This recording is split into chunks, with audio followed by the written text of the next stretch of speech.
Okay, so what we're trying to do is make a stereo QR666 obviously here. Maybe not. I thought we might as well have a look. This is our other one, and I thought I wanted to go in like I did with the other one and just clean up some controls and spray them with some deoxit. But I thought it'd be a good chance to just have a look inside. And obviously you can see how they tuning caps run here, which adjusts the indicators over there, and underneath there, I've got to show that from the other side in a second, but it eventually, oh no, sorry, the string goes up through here, sorry, and then this side here will actually, almost like your pre-selector, and we come around. So that's how it all very much done with mirrors, smoke and mirrors, and a bit of string, dial cord, as you can see. Now we talked about the fact that some have the tuner, some don't for FM. Now all that was, people think that this turned this into an FM, HF FM receive as well, but no. All it was a dial on the side like you saw in the previous video, a board that sat across here, and basically you can see the holes for the FM antenna that used to sit here. Will sit there as an option, sorry, more so. So basically, yes, it's you're really not missing much because it's just an FM broadcast receiver. It doesn't do any more or any less from what I can see, so yeah. Okay, so when you take the bottom cover off, just remember you can run these off D-cells. Someone's been kind enough to leave a D-cell in there, which is not a good idea, by the way. When they start to leak, they can cause issues. Fortunately, they're on the bottom of the radio, so any leakage hopefully is going to always come into this area here, so not so bad. So inside, let's have a little look. Put one over there. Pretty much what you'd expect. Nice that a lot of these are plug-in. Oh, this light here's a bit average, isn't it? Plug-in boards, etc. Nice to be able to work with. Band switch here. We'll give that a good clean in a minute. But allows us now to get to a lot of the controls and bits and pieces through here, just to clean them up. Deoxit never hurt anybody. This here, I would put a little bit of tape around this. It's just for the battery connector, just in case they run any volts. I doubt they will. There'll be a supply voltage coming through into this board area here, but for the sake of a bit of tape. So it's a bit shabby, but yeah, we just chuck a bit of tape around those and just decide that they can sit in somewhere out the way where they're not going to affect anything. Obviously, you know, you could leave it plugged into the batteries, the battery connector, but for now we'll just have it out the way. Very unusual people are going to use it on batteries, but I noticed too that they have an accessory connector at the back. Now, I haven't opened up the manual, but I think you'll find that will be for switching.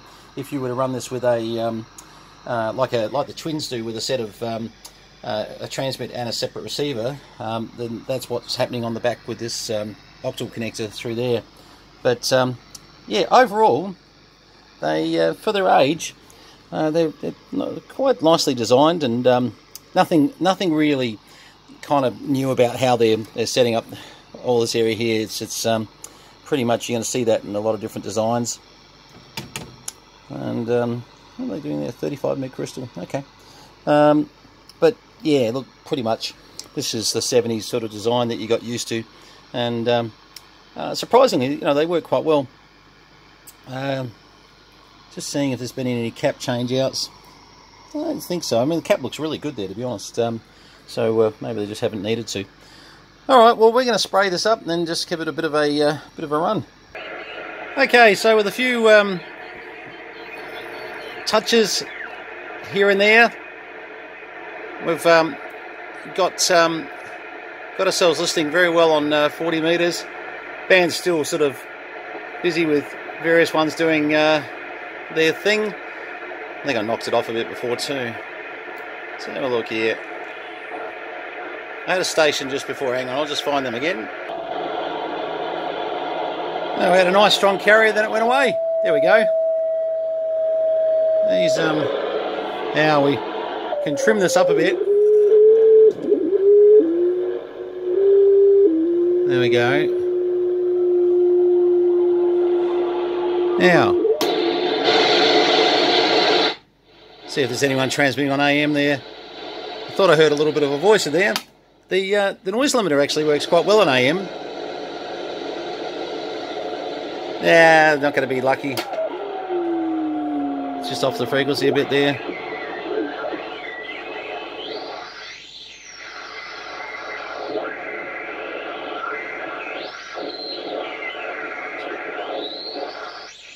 Some of these guys can be fun to tune because you've got to get to the right side of them.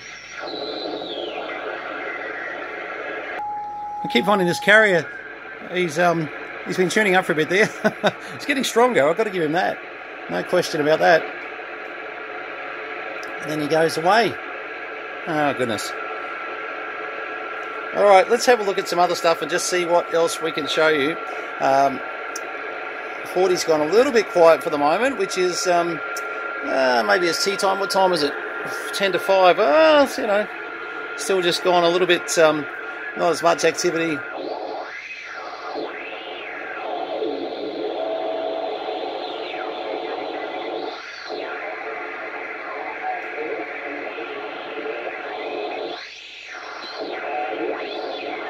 Might just adjust the IF a little bit. I think I know what's happening here. Okay. Bit noisy to show you this, but so in the back here in the IF, have a look at this. See how I can play with the sidebands. And depending on where I'm sitting over here, of course, is going to. So we're going to have a look at setting that sort of partially into lower sideband there. Normally, it's better to do this when you've got a very definite signal that you're listening to.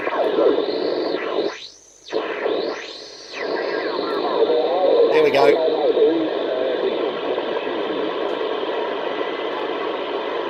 Okay, so I'll leave that sitting there for a minute. So what we've done then was just adjusted that IF for the sideband.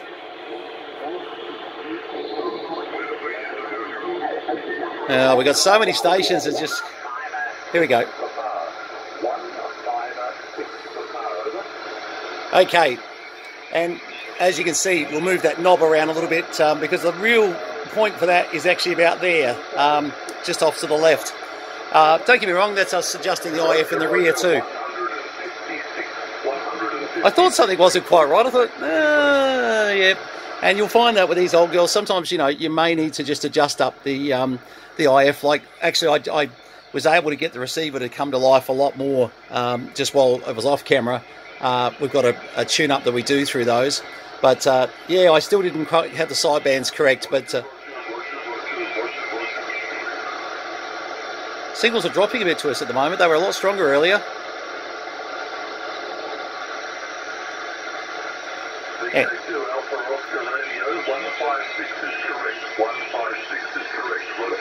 Oh no, that's doing okay. But yeah, just tricks for new and old players.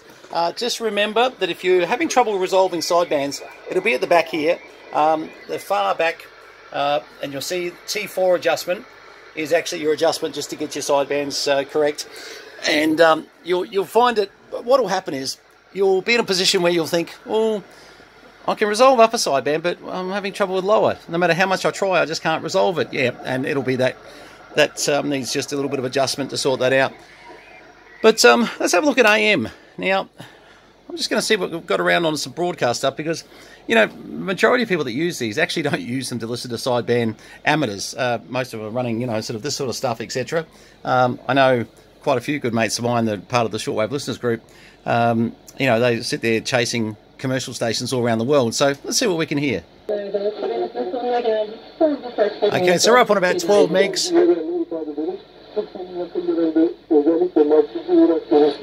And what we're listening to is a little bit muffled, to be very honest.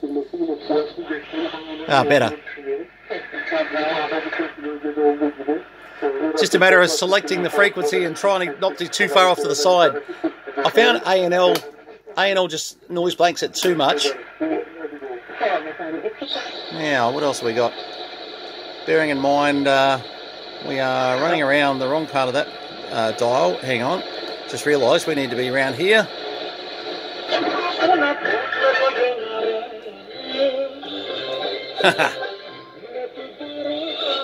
YouTube will get me now for this. This will be the top hit in Iran right now.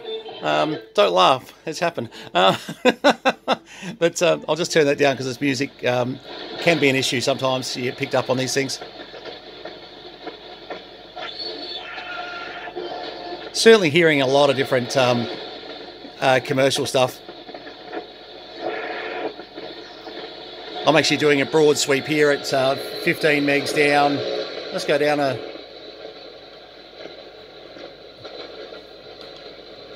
Oh, we need to come right around if we're going to do that. I can see.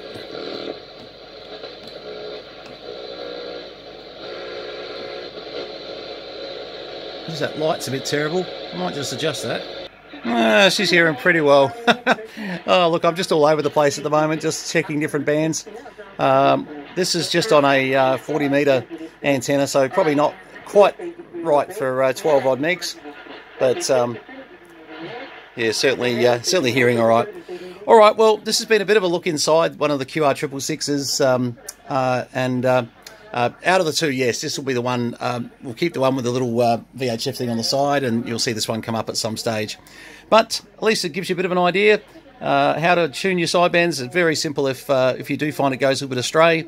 Very easy to run around as per the last video. Just remember to trim your antenna up, because that's a lot of gain there.